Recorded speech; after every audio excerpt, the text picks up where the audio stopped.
It's obvious to me why so many smart people are singing Docusaurus's praises, Sebastian, because you definitely sweated the details. It's clear to me, even though you may have a different take on SPAs than I do, that you've thought it out and you've like actually done the hard work of like figuring out answers. Some people just pick an SPA and throw it over the fence and don't care about their users. You clearly do. One example of that in your own website's documentation even go so far as like helping people pick their deployment targets based on how much work they want to put in and how much money they have, kind of a thing. Nice. You do a really, really good job of being a great documentation site for a documentation site generator. You've put so much work in, all the little details.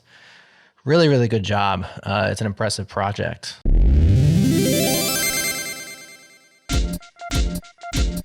This episode is brought to you by our friends at Raygun. Get instant visibility into the health of your software, actionable, real-time insights into the quality and the performance of your web and mobile apps. And I'm here with John Daniel Trask, co-founder and CEO of Raygun. JD, how does the interface of Raygun help a team see progress? Because sometimes progress is better than simply goals. The goal is to have high-performing software, of course, but the progress to get there is not easily measured or celebrated along the way. Yeah, this is something that I often find I end up speaking with more at the executive level with some customers, because it's also important to remind folks that aren't necessarily software engineers that, bugs are common. It's not the team's fault that there are bugs. And that's where we go back to the trajectory thing. Like, are we actually making progress? So sometimes the work we're doing with folks, we present like an error inbox where we group things up so that you're not having to deal with every single instance. You can work at the sort of root cause level. And so that just looks really familiar, almost a little bit like Gmail, but you've got some charts, some beautiful attractive charts that will show you how you're going. It could be an engineering manager, it could be a QA leader, it could be anybody that can kind of say, look, the chart is going down towards the right. That's what we want to be doing. Less errors, or we want to get the response times up. Similarly, you want to make sure that you're presenting that data in the most scientific way. So no averages, just use medians, P99s. I want to understand the outliers, averages are just lies. So get the real data, understand where you are, and just start chipping away at it. Very cool. Thank you, JD. All right, head to raygun.com to learn more and start your free 14-day trial. No credit card required. Join thousands of customer-centric software teams who use Raygun every single day to deliver flawless experiences to their customers. Again, raygun.com.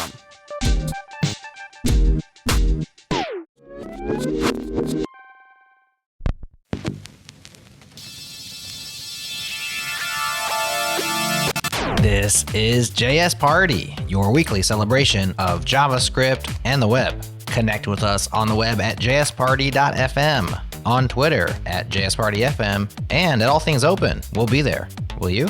Thanks to our friends at Fastly for delivering our shows super fast all around the globe. Check them out at fastly.com.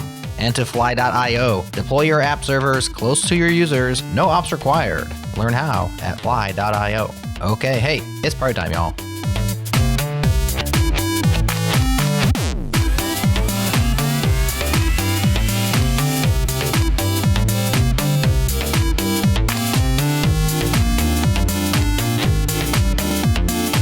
Friends, I am Jared, and it is time once again for JS Party. Today, I'm joined by my friend Amel. What's up? Hi, Jared. Happy to have you here with me. Same. Are you a Docusaurus fangirl? I am all for helpful abstractions. Don't make me do the same thing twice. There you go. Just abstract it. So, very excited about this show. I am as well. I'm a big fan of documentation. It's like one of the hardest, most gritty, laborious parts of the job, but like so important. And so I appreciate anybody who works on tooling to help us all write better docs. And so we're happy to have Sebastian Lorbert here with us today. What's up, Sebastian? Hi, I'm fine, and you? Very good. Very good. Happy to have you. We've been trying to have you on the show for a little while, but you've had less than stellar internet quality. Now you have a fast internet, and we are good to go. So we've been excited for this particular episode. For those who haven't heard of Docusaurus, this is right off the website. It's a static site generator. It builds a single-page app with fast client-side navigation, leveraging the full power of React to make your site interactive. It provides out-of-the-box documentation features, but can be used to create any kind of site, like a personal site, a product, a blog, marketing landing pages, etc. That was news to me. I thought it was just about docs, but now it's more than that. We'd love to hear your relationship to the project and how you got involved. I should say that 2.0 is like the big release this summer, a complete rewrite. And so if you've looked at Docusaurus in the past, it's worth looking at again today. Sebastian, how did you get involved with the project? Actually, it was quite funny because it's from Twitter. I saw a tweet and I just answered and I got the job. I'm not, the Docusaurus is from Facebook, which is now Meta, and I'm not an internal employee. I'm just a freelancer working for them on the project. So I think it was a quite unique opportunity to be paid to work on open source, which is something I always wanted to do. And it happens that I was a good candidate for the job. And 2 months after having answered that tweet, I was able to start working on the project. What was the content of this magical tweet that got you this work? Like, help the rest of us land such jobs. This was Joel Marseille from Facebook that tweeted something like they were looking for a contractor to work on Docusaurus. I didn't even know what Docusaurus was at this time, but I took a look and this looked interesting. So I didn't know the project, so before candidating, I tried it a bit to be able to understand what it was about. And I mean, documentation is not the most sexy kind of work that everybody dreams of working. It was not something I planned to work on at that time, but I thought the project was still interesting, so I wanted to get involved. And now I think I like the idea of creating nice documentation websites, and I see the value of having good documentation tools to create a great developer experience. Mm-hmm. So I think what helped to get the job is that I had like maybe 6 years of React experience at that time. And also I sent a few little pull requests with good test coverage and everything really nicely done, so that maybe the others will be able to see that I'm able to contribute to this project. Somehow I did the job before having the job so that I can get it officially. That is so cool. So we've been talking on the show a lot about working in the open. Lately, we had a Gleb, famous legendary Gleb Bahmatov on the show again recently, talking about his open source work. And Swix has been on the show a few times, and he's a proponent of this as well. But this idea of working in the open and all the wonderful benefits that it gives you, not in terms of just being able to showcase your work and being able to take your work with you, regardless of who's paying your paycheck, right? Like, Yeah. But also just the credibility that it lends you, right? So I love that. Like, the story is such a like Web 2.0 job story, like saw a tweet, like learned about this, did some open source work, proved that I could do the job, and then got the job. Like, I love this. Like, it's, I would love to hear that kind of a story more often, you know? This is exactly my inspiration because, I mean, I read maybe the Build in Public. No, it's not Build in Public, it's Learn in Public. Working in an open or working in the public. Yeah. Oh, Nadia's book? No, it was from Sean Wang Swix. Oh, okay. Oh, right. He created a gist about the topic and even wrote a book about it, and I read it. And it gave me a lot of good ideas. I was already a contributor to open source because I contributed to things like a bit of Redux, Apollo, Redux Saga, and many other libraries in the React ecosystem, but I was not an official maintainer of any of this project. It was more opportunistic. When I had a bug in one of my projects, I fixed it. But reading the book of Sean Wang and many other things that were popular at this time on the internet led me to start creating content. I created my first blog maybe 3 or 4 years ago, and then started to post daily on LinkedIn my React insights. And this led me to creating a newsletter for React developers, which today has 10,000 developers, which is called thisweekinreact.com. And all this is somehow related because I started to create content because I wanted to. I mean, there are a lot of people that are knowledgeable, but they keep the knowledge for themselves and never share anything. And I think it's somehow a shame that the knowledge stay locked inside the brain of clever people. Some people don't like social networks and things like that. So so they don't share. But yeah, I mean, in all fairness, I think we talked about this when Gleb was here, but like I personally think that it's a privilege to work in the open. I think it's a privilege to share, and it's a privilege to be able to have that, like, kind of unfiltered relationship with your work, right? And not everyone has the time to do that or the ability, right? Or even just for work, like a lot of folks that work at Apple, like even communicating on social media is challenging, right? So it's a super privilege. But so can you tell us about how you, like, what your role is on the project, and excited to kind of get into the roadmap and all the other stuff? My role is actually to lead the project because we are not a big team. It's basically mostly me doing the most of the work, and there are some Meta employees on which I can ask them for feedback and reviews and advice and more administrative things. But somehow I'm self-driven and try to make the best to lead the project to something that works and is successful in multiple aspects, from code to marketing. And I think it's better to ask for forgiveness. I think we say that, ask for forgiveness instead of permission. So this is a bit what I do with Docusaurus. I try to do what I feel is the right thing to do, and allocate the time as I think it should be. But it's not always easy because there are things for which I need to ask the permission, and I don't know exactly on which task exactly I need to ask the permission, and which task I can decide on myself. So basically, it's me executing the project and reviewing the pull requests of the community and organizing the open source work around the project. But I am backed by the Meta employees that review sometimes my work and give me advice and things like that. Yeah.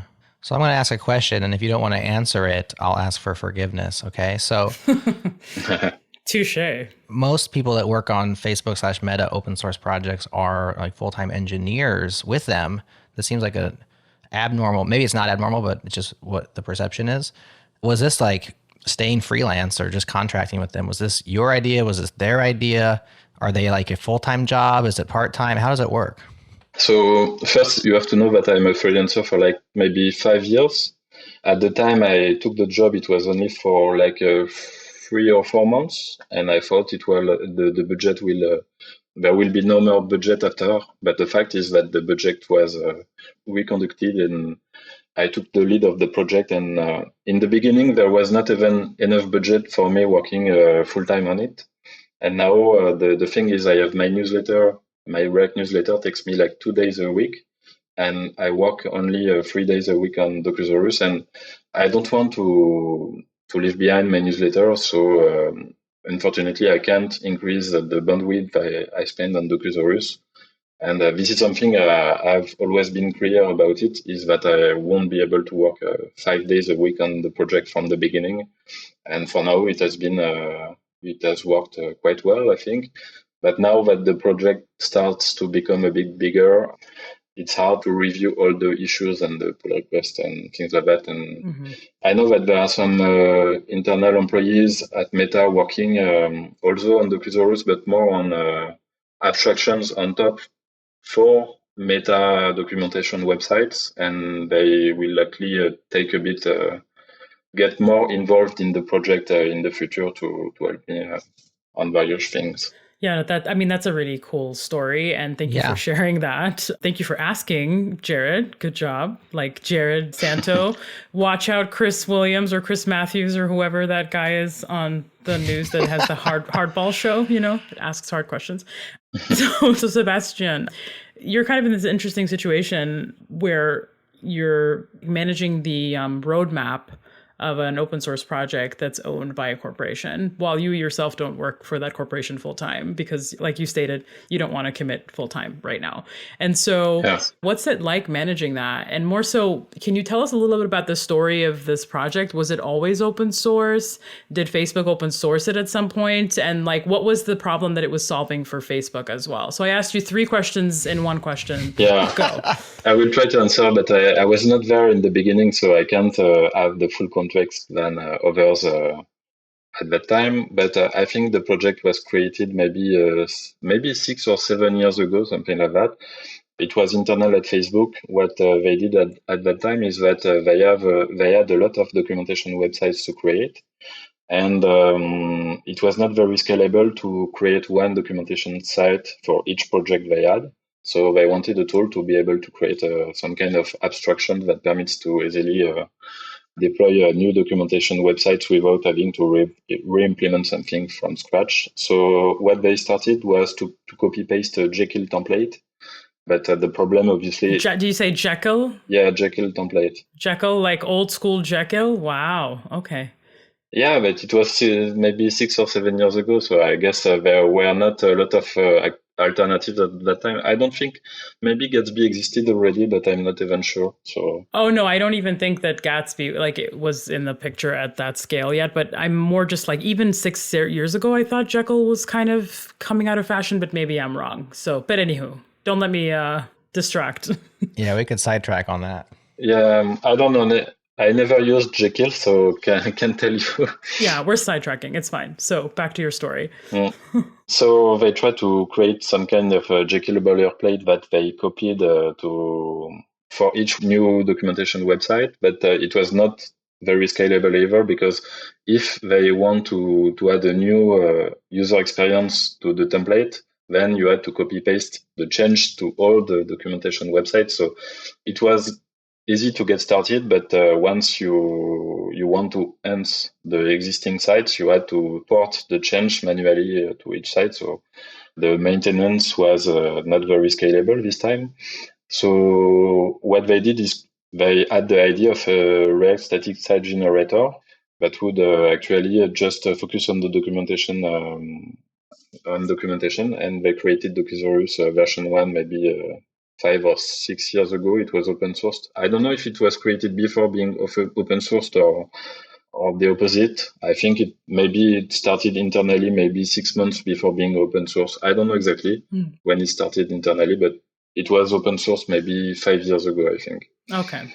So they created Docusaurus 1, and the idea is that you just write Markdown files on a Git repository, and then you can run a command, and it builds a static site, and you can customize some things like the color of the navbar or many theme things that you want to add a bit of branding to your documentation site. It was possible to change the color and add your logo and footer and things like that. So they had some configuration options, and you just run a command, and then it builds your website. And there was another command that you can run if you want to deploy to GitHub pages for free. You could easily do that as well. So this was the idea of Docusaurus.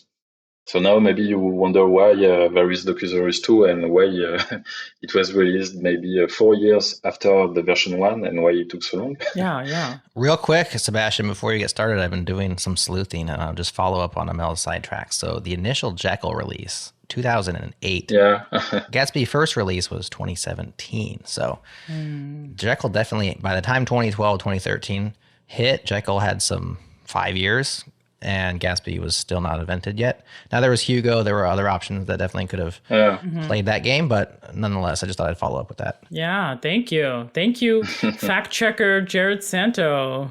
Points for you. I do like the history of these things. It's interesting to remember because we've lived through it, but it's hard to place. When was this? When did that happen? Was this before that? Yeah. And certainly back then, there were less choices than there are now. Yeah, I think the idea of Jamstack and things like that, and Netlify and CI that post a command with the deploy previews and things like that, it didn't exist at that time. I think maybe when they were working on Docusaurus, static site generators were not very popular. I think many people thought it was some kind of toy that you used to create your own personal website, but not anything more significant than that. So it was a good time to build another static site generator with a focus on documentation, I think. Yeah, no, for sure. I mean, it's kind of wild to think all of these things only have existed for a short number of years. It's like, my God, I can't even imagine what life would be like without them. But before we get into the second segment, I just wanted to quickly, if you want to finish your thoughts on this V1, V2 kind of this really long gap. It's like, my God, is this thing JavaScript or something? You know how JavaScript, like, had a party with, ES5 and then like, didn't show up to the party for many decades later. Like, again, I'm just joking, but like there was a very long period of time where there was no innovation, right? Yeah. So then Docusaurus comes back with V2 and it's like, bam, I'm here. Like, so can you tell us about that? Yeah. Somehow there were some problems with the version 1 is that it was not very flexible. I think the main difference that you would notice is that it was not very flexible. You couldn't really add good branding to your documentation website. So all the documentation websites in V1 kind of looked like each other's. It's just that you could change the logo, the footer, the navbar items, and the colors, but not much more than that. You could customize your CSS by providing a custom CSS, but it's not very flexible. If you can't change the markup behind, you are a bit limited. And also a big difference in a technical perspective is that it used React at that time, but only on the server side. So React was never loaded on the client side, and it was a multi-page application, not a single-page application. So it's like you did React, but only server side. You used React as I was like, what's wrong with that? I'm just joking. We'll get into that. Don't open that can. I'm just joking. I'm sorry. I was like, yeah, it sounds like the right way to manage static content, but okay, whatever. We won't go there. This is an interesting thing to... Hold it, Sebastian. We don't want to dive too deep too fast. Okay, cool. Yeah. Because that's definitely on the list of things to talk about. Yeah, so this is an interesting thing to discuss here. Yeah. So yeah, it was only used on the server and React was never loaded on the client. So when you click on a link, it wouldn't give a single page application navigation feeling. It was like you reload the page like in Jekyll.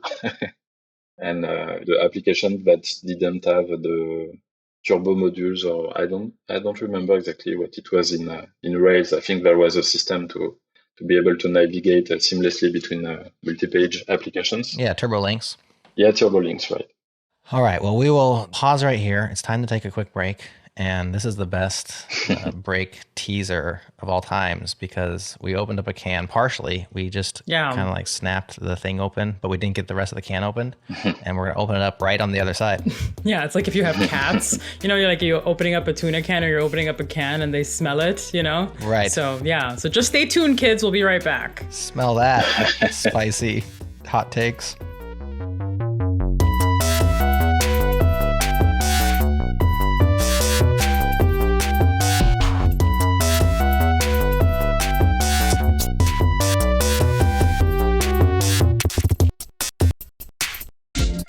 This episode is brought to you by Retool, and they have a private beta ready for you to check out. This is the fastest way to now build native mobile apps for your mobile workforce. There is no complex frameworks anymore or tedious deployments. You can build mobile apps with what you already know, like JS and SQL. This is all in the browser, no code, or what they call low code. Join the wait list. Head to retool.com/products/mobile. The link will be in the show notes. Again, retool.com/products/mobile.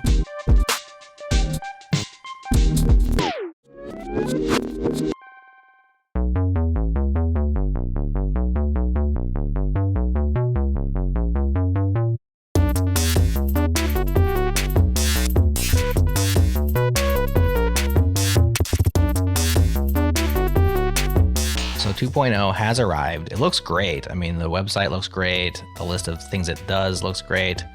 So congratulations, first of all, on shipping a big rewrite. I'm sure that was a lot of effort, took a lot of time. Thanks. And we talked about it a bit at the start, but one of the big features now is it is a single page app. And Amel and I both had the same guttural response of like a content-focused documentation site seems like the perfect fit for a statically generated multi-page HTML thing. Yeah.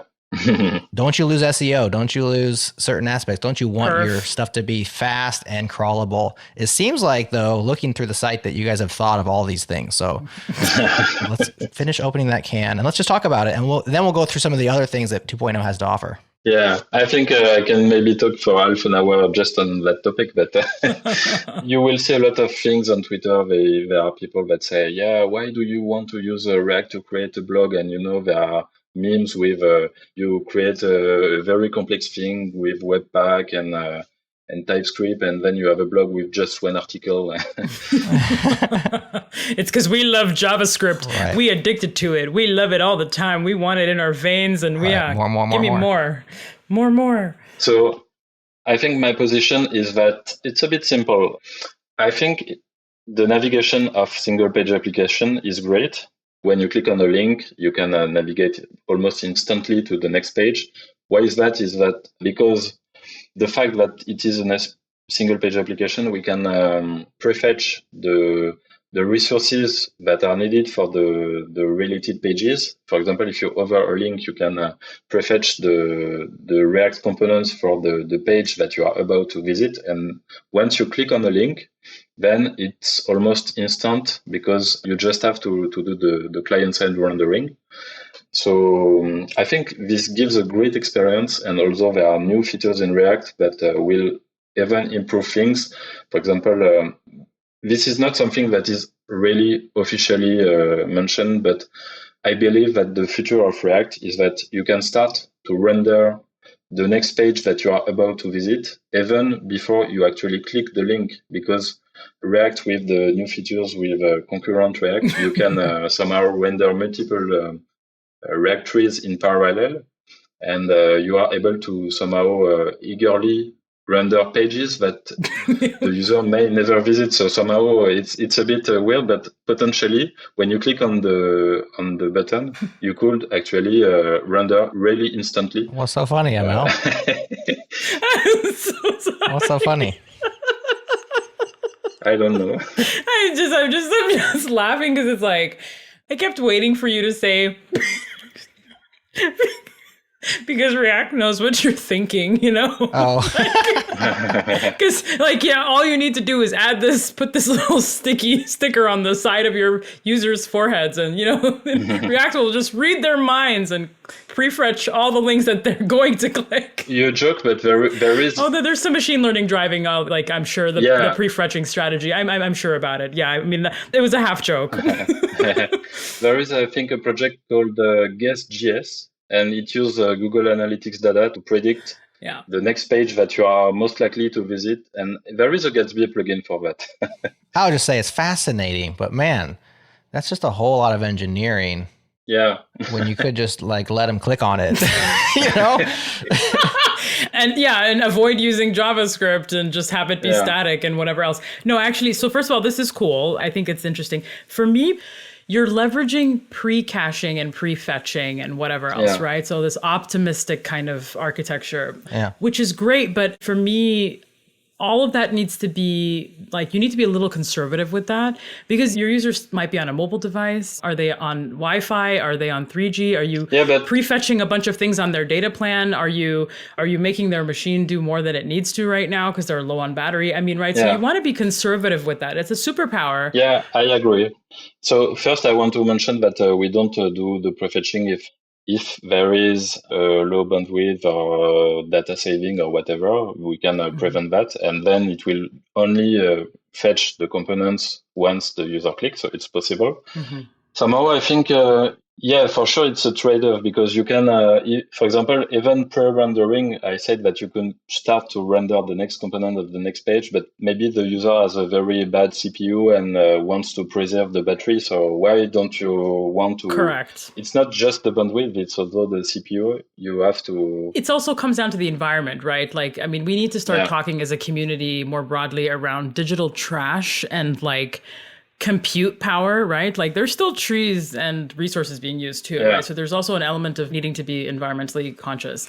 But anyway, so back to V2. So you made this migration and this shift to use React, and it was an intentional decision to not use server-side rendering and whatnot. Can you talk to us a little bit about what were the driving forces behind that decision?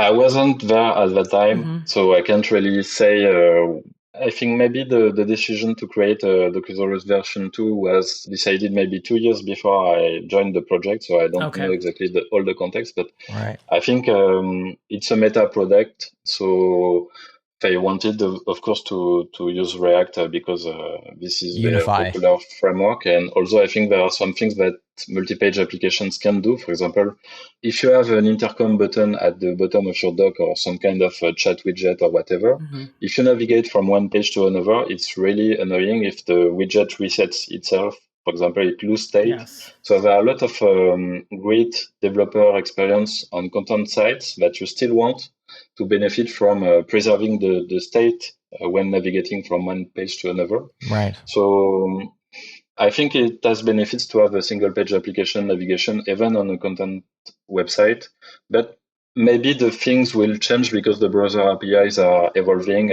I know that there are some APIs like transition APIs and shared element transitions and many things like that permits to animate the transition from one page to another. I don't know exactly how it works for the state, but maybe there are some workarounds. But I think it would be still a bit complicated to replicate the user experience of a single page application for multiple use cases, including the chat widget that we have on the documentation website, for example.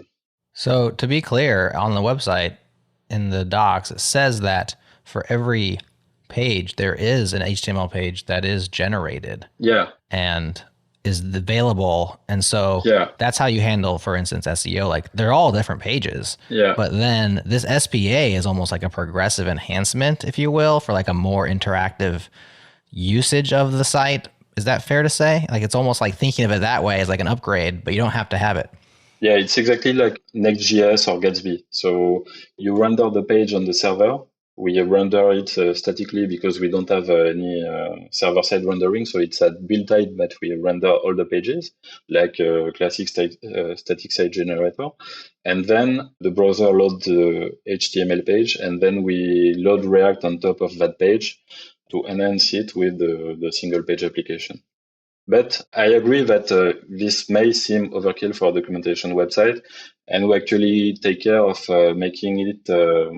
I care a lot about progressive enhancement. So for me, the idea is that almost all the documentation sites should work without JavaScript enabled. So you should be able to navigate across the pages, to be able to navigate inside the documentation sidebar that permits to navigate inside your content. Yeah. You should be able to do many things. Maybe there are some things that don't work, like being able to search or to toggle the dark mode, but those are not too critical, and you can consult the content without JavaScript.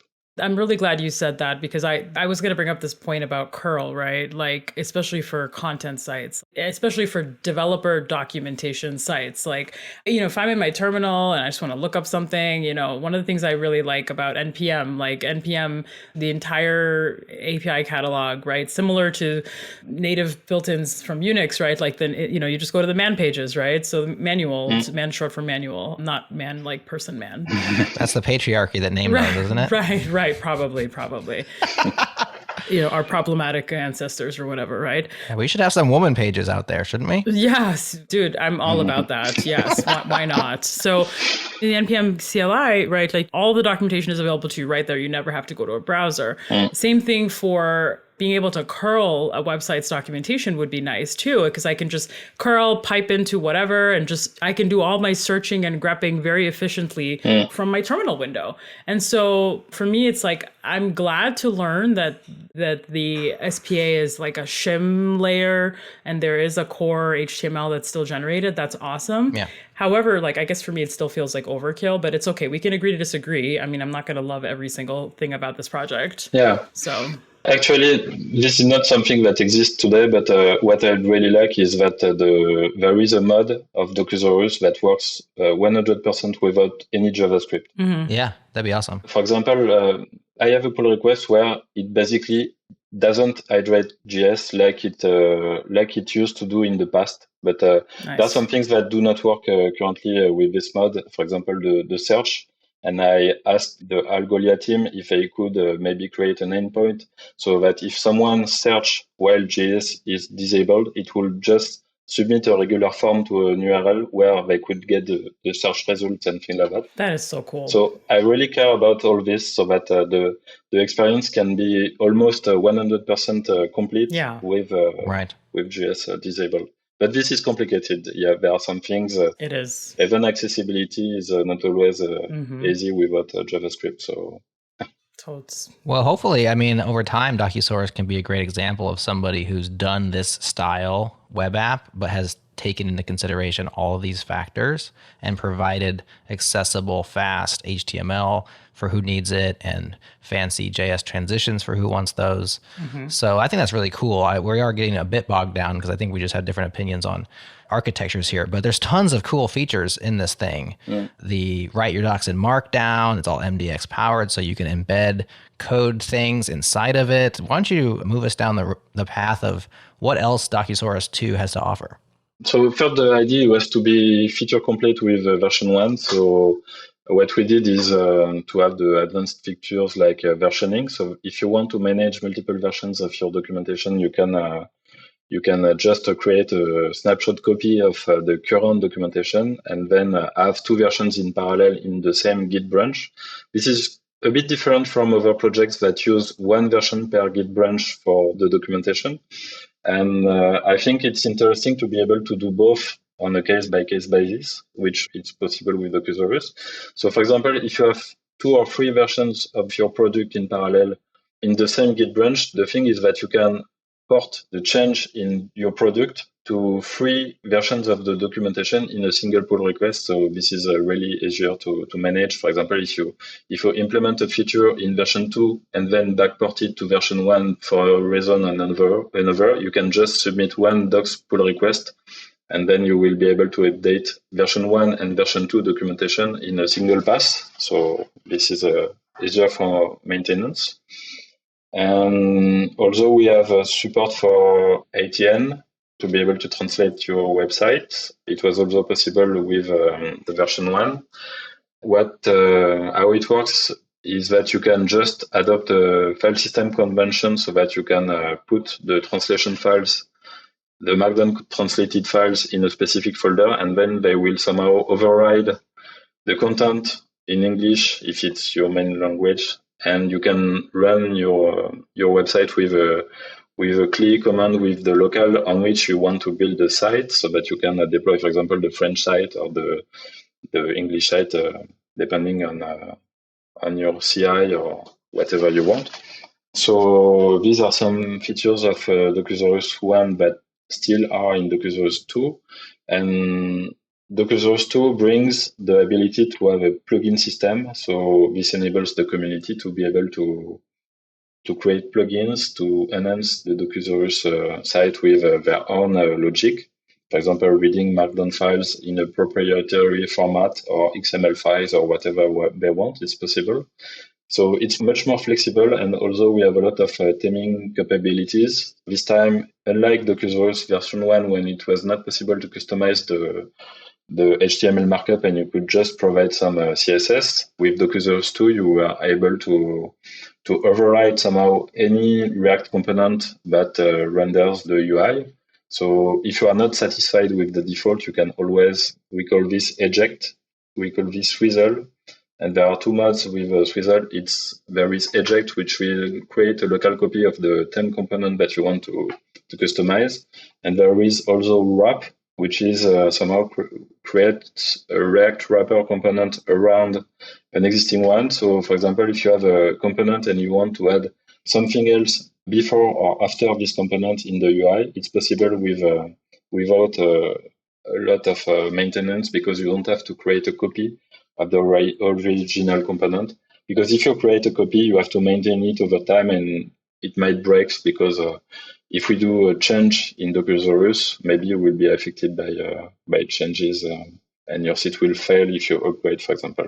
So the more you customize, the more it's likely to break. But we try really hard to make it easy to maintain over time, and we try to constantly improve on this side. So the idea of Docusaurus 2 for me is to really great looking documentation websites for for your project without too much pain, and at the same time have enough flexibility to add a very strong branding, but not in an unmaintainable way.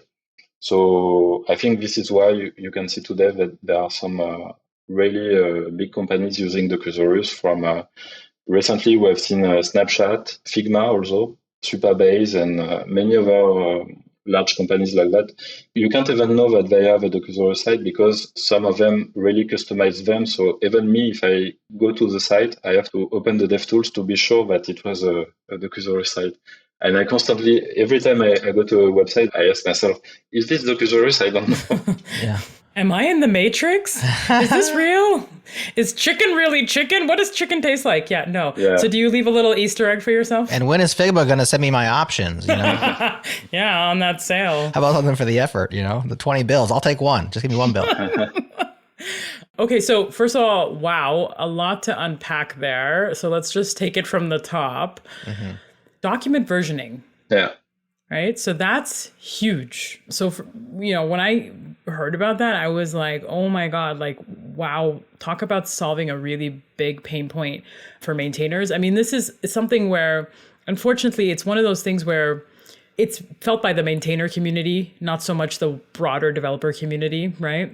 But it is a real problem. Yeah. Maintaining versions of your documentation within the same repo, getting the NPM publish to show that correctly, yada, yada, yada. I mean, for every major version, patch, and minor version of whatever that you're supporting, it's like a huge undertaking to keep those docs in sync as well. Yeah. So first of all, like, amazing feature. And then like the translations piece that you talked about, like the internationalization support. So that's not necessarily new, but it seems like you have some enhancements that you've made to the core functionality in V2. That itself is huge too. Like being able to kind of, I love this idea of like, what are all the things that you need to do to maintain documentation like sites, right? You need to maintain it in different versions. You need to possibly get it translated. People are going to want to search it, right? So you have the search functionality as well. So it's like all of these things that like everybody's doing manually in different ways and poorly, you know? Yeah. You all have kind of abstracted and created these clean interfaces for the community to leverage, especially the maintainer community, right? Because these are the folks that are, doing the hero's work already, you know? So anything we can do to make their lives easier is like just a huge win. Yeah. And so glad to hear about all the success and adoption. I mean, in looking at the website today, like I'm seeing Mark Erickson, our beloved Mark Erickson, talking about this, Max Lynch from the Angular community, Superbase, Kent C. Dawes, you name it, all these people, Debbie O'Brien, right? So lots of folks kind of singing praises for this project. So, I mean, kudos, pretty good stuff. Yeah. So what's feedback that you've been getting about V2 in terms of kind of missing functionality or things that could be improved? Can we talk about the part of the retro that's like what to improve? Yeah. So I don't have a lot of bandwidth to work on Docusaurus, and unfortunately, it's hard for me because there are a lot of, there are more and more issues and pull requests, and the large projects. I have some goals for Docusaurus, but it's difficult to execute them because I don't have enough time to do both the community work and the marketing and the implementation of the huge features. But I think some of the most requested ones are a Tailwind theme. So the idea for me for a Tailwind theme would be that it shares exactly the same user experience as the one we have currently. Maybe some UI details will change a bit, but we don't want to duplicate all the code that we did for the accessibility, the layouts, and the things like that. It's a bit too complicated to have to duplicate things and somehow manage a new copy of all the work that we already did on the UI. So the goal for me is progressively to share most of the code in a separate package, which is agnostic of the style. Some React components that are here, but don't contain any class name. Somehow they just contain the logic, but they encapsulate the logic of the theme, but not the UI. Yeah, no, I mean, this is all fantastic stuff. So we're going to talk about the plugin architecture, which is kind of the secret sauce for how all these big companies like Figma, Superbase were able to kind of create these Docusaurus sites without even folks like Sebastian knowing, right? Yeah. So we're going to talk about that. We're going to talk about the community. We're going to talk about the marketing. We're going to talk about the roadmap. I'm super interested to go back to the governance thing that I brought up earlier. So All this and more. We'll be right back.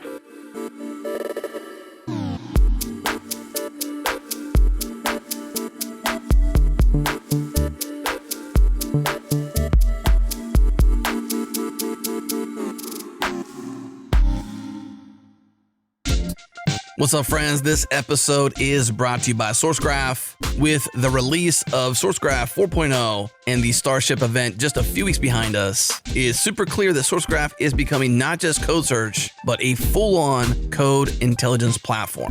And I'm here with Joel Kortler, product manager of Code Insights for SourceGraph. Joel, this move from code search to code intelligence is a really big deal. How would you explain this feature, Code Insights, if you're just talking to folks in the hallway track of your favorite conference?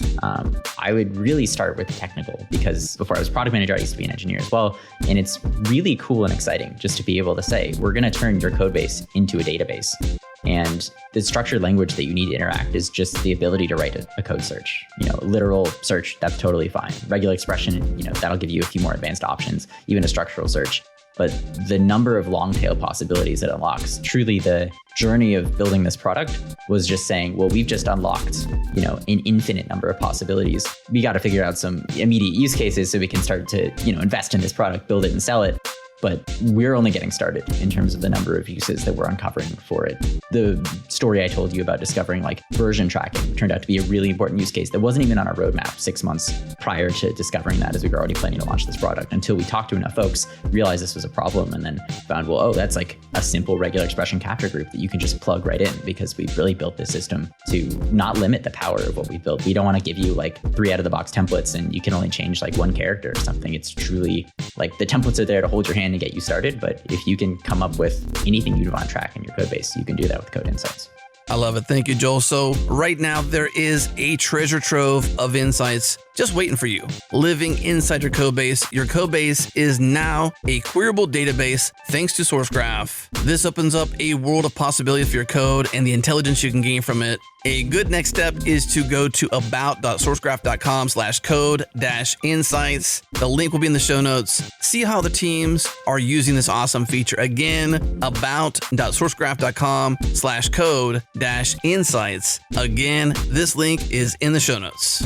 And by our friends at Fly, run your full stack apps and your databases, close your users all over the world, no ops required. And I'm here with Brad Gessler, who is helping to build the future Rails cloud at Fly. Brad, what's got you excited about Rails on Fly? It's no secret that Rails is this really productive framework and application. We've also seen that happen. There's a bajillion different hosts that you can choose from out there that all make it really easy to deploy your Rails applications. We've had these for years. Right. There's nothing really magical about that anymore. It's just, this is what we'd expect. We want to type a deploy command and this thing ends up on a server somewhere. The thing that I think that sets Fly apart from all that is it scales. It has so many scaling stories. It has, again, the table stakes stuff. Ooh, wow, you can add more memory to a machine. All those things you would expect from a hosting provider. Again, Fly, you can scale out. You're going to have customers that live in Singapore, that live in Frankfurt. You need to get servers there, and Fly lets you do that. Again, with just a few commands, you can provision all these servers in these different parts of the world. And then the real magic, with one command, you can type in Fly deploy, and you have all these servers provisioned around the world. They just work. People hit yourcompany.com, and they're hitting the Frankfurt server, and the same person in Singapore is typing in your .com, and it just works, and they're hitting our servers in Singapore. So this thing scales out beautifully, which is really important, especially if you're starting to run turbo applications or turbo native applications where you need that really low latency. Your application needs to respond to these users in under 100 milliseconds. Otherwise, to them, it's not going to be instant. They're going to be waiting. It's important to be fast, and Fly makes that possible. The reason I joined it is because of this kind of global magic that we're going to be shipping, and that's something that I want to bring to Rails developers all around the world. That's awesome. Thanks, Brad. So the future Rails cloud is at Fly. Global Magic is on its way. Try it free today at fly.io. Again, fly.io.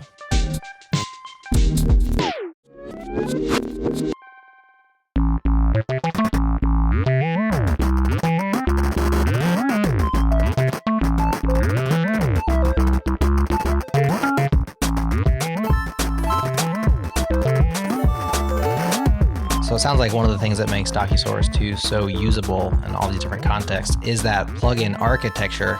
Sebastian, can you give us some examples? You mentioned theming, so that one, I guess, immediately resonates in my brain. But like, what are some other things that you can do with plugins? And then we'll get into the actual way that you do them.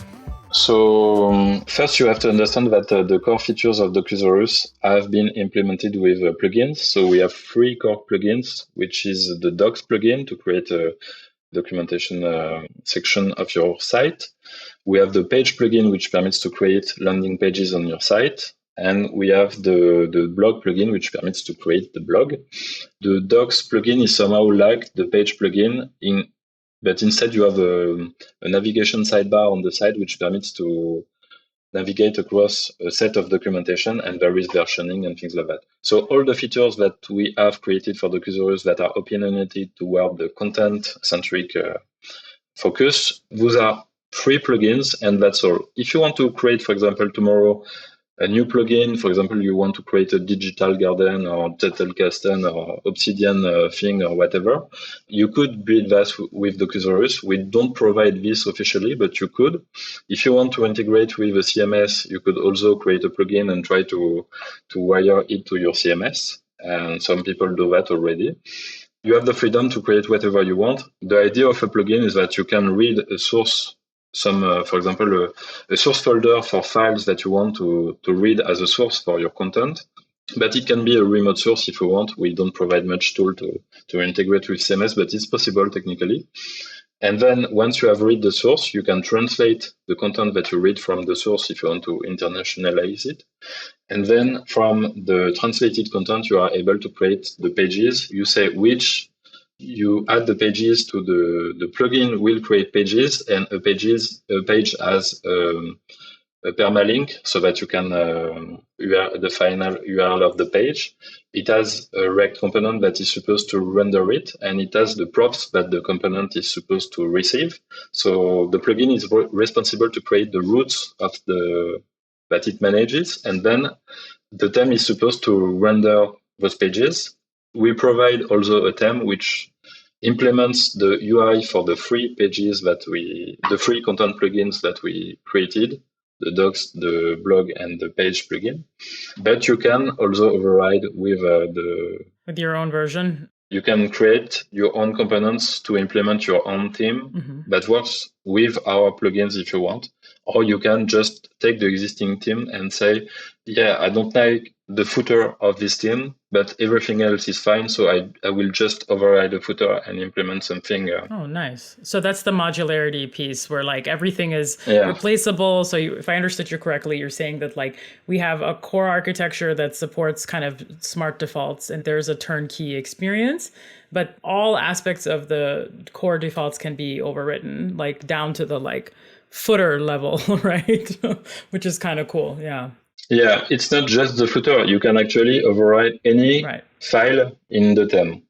So this is powerful, but at the same time, this is dangerous because it creates an implicit API surface for Docusaurus, where, for example, if you decide to override a component and then in the next version of Docusaurus, we decide to rename it, then your app will lose the customizations. So you will have to figure out why we decided to rename this component. So now what we started to do recently is that we mark the components as safe to override or dangerous, and then the maintainer of the site decide for himself if he really wants to do something dangerous or not.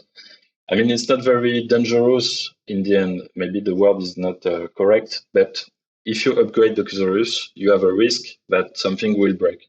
So if you, for example, override a component and then we decide to rename it in the next version of Docusaurus, you will lose the customization. So this is the danger. So somehow you can break your site if you upgrade it and you use the next version of Docusaurus, and then you can't build because it fails because you have components that do not receive exactly the same props and things like that. So we have a lot of components and you can override everything, but there are some components that are more suitable to be overridden than others.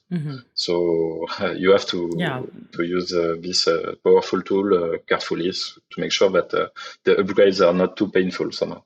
Oh yeah, no, I couldn't agree with you more. I mean, any amount of like monkey patching and or like heavy usage of undocumented APIs, right? Like Yeah. there's like you can do this. This isn't in the docs, but you can, right? Like it always comes with a risk. It's always like there be dragons warning or like you should never be surprised when your stuff breaks. That being said, I'd love to hear about examples. Like, can you share any highlights of some cool customizations that have been done in the wild for kind of high traffic sites? We have seen quite a very different set of customizations. I think some the most common ones, adding a command system at the bottom of your blog or your docs. If you look at the React Native website, there is, for example, a rating system. You can rate the page on which you are to say if the documentation is at full or not.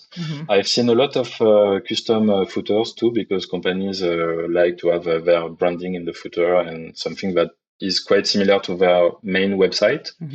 There are some customizations on the fonts and the colors and many other things, and it's very diverse. I think there is no imagination is the only limit, right? Yeah. Like, so, to some degree. No, that's cool. We have a page on the website which called the seed showcase. And you can take a look. There are maybe 200 sites there, and you can sort them by. For example, we have edit tags to each site. For example, if a site has a great design, we mark it with a design tag so that you can easily get some inspiration from great open source websites and eventually steal their code if you want to replicate what they did. So this is quite useful for the community too. Yeah, that showcase is great. It's very fun to just scroll through and very impressive, all of the sites that are being built with this. I assume that the plugins are distributed just via NPM if you're going to actually get that out there to the public, or how do you, if I wanted to share it outside of my org? So for Docusaurus core plugins, they are all in the monorepo with the Docusaurus core code. So the free plugins that we maintain are officially distributed on NPM under the Docusaurus org. And community plugins are published on NPM like any other NPM package. So you can just NPM install them and install them. And also we have seen some quite interesting plugins, for example, for local search. For example, we use Algolia by default, which is a solution that we maintain officially. Algolia Doc Search, which is free for open source technical documentations and things like that, I think. But if you can't use Algolia for various reasons, if you don't want to pay or if you don't want your data to be owned by Algolia, you can install a local search plugin. And I think there are a few options based on various local search libraries like Lunar, Fuser, and things like that. There are a lot of different client-side browser search libraries implementing tokenization and things like that. So I think we have 3 popular local search plugins today. And also, for example, many websites want to document an API. And today, I think we have 2 OpenAPI plugins to document your API if you want to add this to your documentation website. And there is also a Redoc plugin, Docusaurus, which permits also to use Redoc, which permits to document an Open API inside the Docusaurus. Yeah, that's so cool. I mean, the Open API spec integration is very exciting, and it's like a no-brainer, right? Like, that's so cool. The thing is, you don't even need actually to use a plugin to implement this because, for example, there is a site that I really like. It's the Courier website. They have a doc with an interactive API client, and they implemented this only with MDX. So just with MDX, they built a really great developer experience where you can just add your API token and then play with the API. And it's just because we can embed React components inside your doc, you can build already very advanced things. That's very cool. And so, like, can we talk about the community and like just like how they can kind of participate in the roadmap? Is there like an open roadmap somewhere that like people can like upvote or they can see what's coming next? Like, what's the community story for Docusaurus? Do you have a Discord channel? Is there like, what are all the things? We have a very active Discord channel where you can easily find help. And when you ask a question, generally I answer that you should join Discord because most questions are easy questions and there are a lot of helpful persons in Discord that will be able to answer. So it's better if I keep my time to implement difficult features instead of doing too much support, because it's somehow endless. So, Yeah. So the Discord is very active, and I think we don't have a very clear roadmap because, open source is complicated. There is also a new important bug that gets opened, and still the priority of something less priority but more important. So I try to implement important features like supporting the next version of React and things like that progressively when I have time, and once there is enough progress, then I will release it. Sometimes we discuss a bit about what kind of new features we want soon in Docusaurus, and when we release a new version, we mark some goals that we have for future versions of Docusaurus, but we don't commit to releasing, for example, a list of features in the next version of Docusaurus. I think what we want to do is maybe release 3 or 4 times a major version per year, and try to have at least a few major features in each major version. The idea is that we don't block a release because a feature is not implemented, because sometimes you decide 3 months before that you want to have this feature, and then you find out that it's not possible at that time because there are some blockers. So also things change. I mean, honestly, like if you're planning things out 3 months in advance, sometimes it's like, is that thing even still relevant? Like there's the urgency factor is like so understated when it comes to like roadmap planning. It's like, is it still important? Is it still urgent? Is it still, because if it's important and urgent, usually you're getting to it sooner, right? So it's a natural selection of the roadmap almost. And by the way, I just wanted to give you a shout out because we had Matteo Collina and his co-founder Luca Marazzi. They were on the show last week talking to us about Platformatic DB, which is like this like incredible new open source project that's like sane APIs and sane conventions. They built in all this good standards into this library for kind of more turnkey experience. And they are using Docusaurus for their site. So just for what it's worth, they gave you a shout out they gave the project a shout out on the show last week. So thank you. I didn't know they were using it, so now you know. Nice to know. Now you know. One more thing to add to the showcase. Although Matteo was like, I don't have good CSS skills. I had to Google how to like add an element to the page. He's like HTML, CSS. He's like, he lives under the hood. Yeah. Right. So about the showcase, it's not exhaustive actually. We decided to not add sites unless they submit it. And currently, I try to streamline the submit process. You just have to comment in an issue and you say, I want to be added. Oh, nice. Here's my site. Here is the source code. And I want this title and this description, and that's all. Cool. But the thing is, there are a lot of websites that are not added yet. And for example, I wish Snapshot and Figma and others would submit their site, but it didn't happen yet. So yeah. So this is how I know that this project is backed by a real company that's funded versus like a starving startup, because the startup doesn't ask for permission. They're like, oh, Figma's using our thing. Right. Figma's going on our website. Yeah. You know what I mean? You're so modest. You're like, oh, well, I'm just going to wait for them to submit. Somebody on Forbes.com commented once on an article and put our name in there, as seen on Forbes, as featured. Yeah. That's how startups roll. Pretty much. We have offices in New York, Boston, Chicago, everywhere, all the places the internet reaches. Yeah. We're a global company. Global. Yeah. The good thing about Docusaurus is that people know that it's used because you can recognize most of the time the layout everywhere you browse. Like a bootstrap. Yeah. Remember Twitter Bootstrap? You could always tell like what's Twitter Bootstrap websites. Yeah. Yep. The problem is that the best sites you don't often recognize Docusaurus because they customized it. So, for example, if you go to Ionic, I think you don't know it's Docusaurus. If you go to the Figma plugins website, honestly, I had to double check. I wasn't sure, and I was really happy to know that. So what's the actual litmus test? What do you do? How do you know for sure it's Docusaurus? You open the HTML and there is a header meta static site generator, I think, at the top of the file. So you know for sure that it's Docusaurus if there is this meta tag. Okay, what if they strip that out? They don't want to give you any props. Yeah, they could strip it out, but I don't think there is a lot of value. What's the next test? You have to have a fallback test. It's a cascading thing. Source code.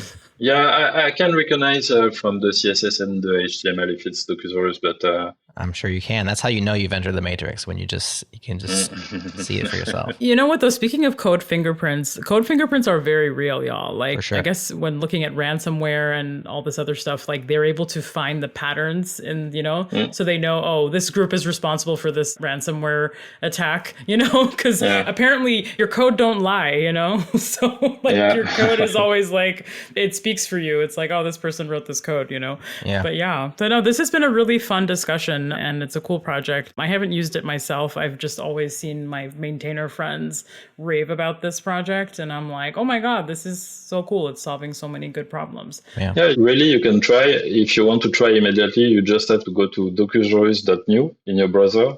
Ooh. Yeah, it works in Code Sandbox and StackBlitz, so you can try in 5 minutes. I made the tutorial very, very fast. Nice. Really, in 5 minutes, you understand the value of the project. So try it now. Oh, that's so cool.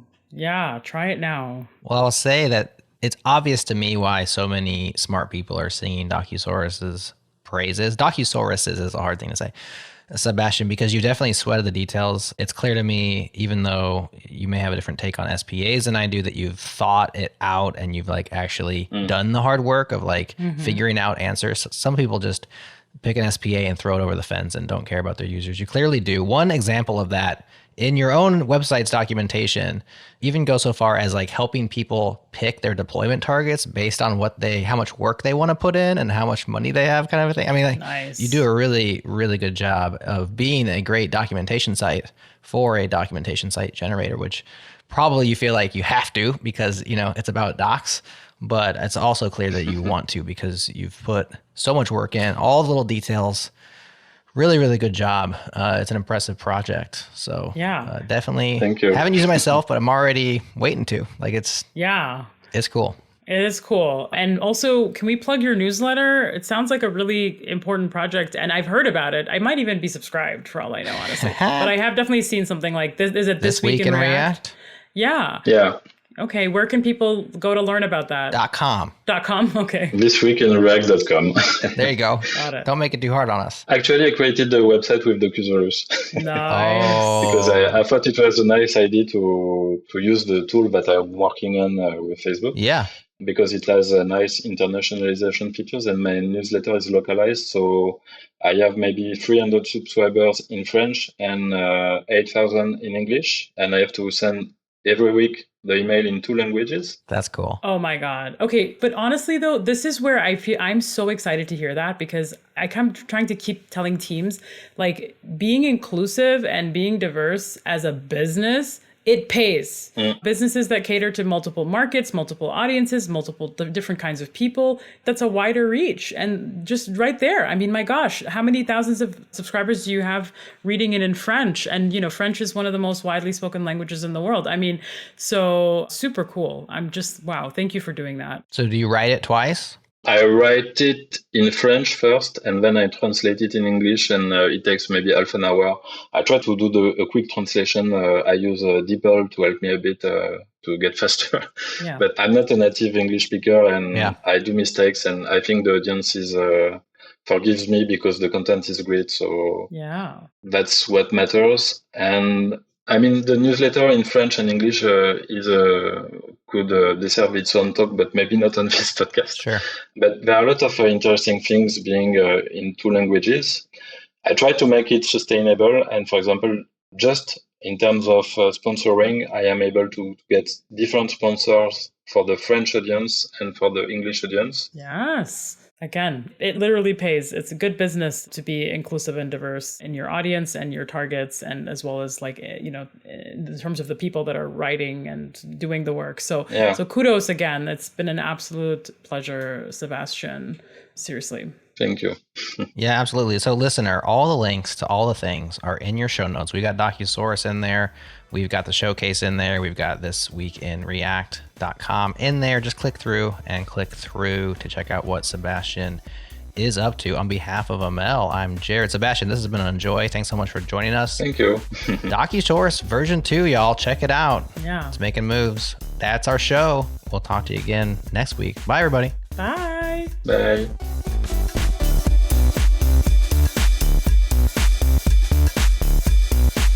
Changelog++ members, stick around. I asked a bonus question to Sebastian after the show ended. I was so intrigued by his relationship to Docusaurus and Meta, I just had to ask him what he would do if Meta decided to change the project, shut it down, or let him loose and assign someone else to maintain it. Sebastian was gracious enough to answer that question, and he has a pretty interesting view on the situation. If you aren't a Changelog++ member, check it out. Your membership directly supports our work, gets you closer to the metal with bonuses like this one, and makes the ads disappear from all Changelog podcasts. Learn more at changelog.com/++. Special thanks once again to Fastly and Fly.io for their support. They help make JS Party possible. And to the mysterious Breakmaster Cylinder for making sure our beat supply is always topped up. Next up on the pod, Nick, Amelia, Amel, and myself play another ridiculous round of Story of the Week, Headlines, and Pro Tip Time. Stay tuned for that. We'll have it ready for you next week.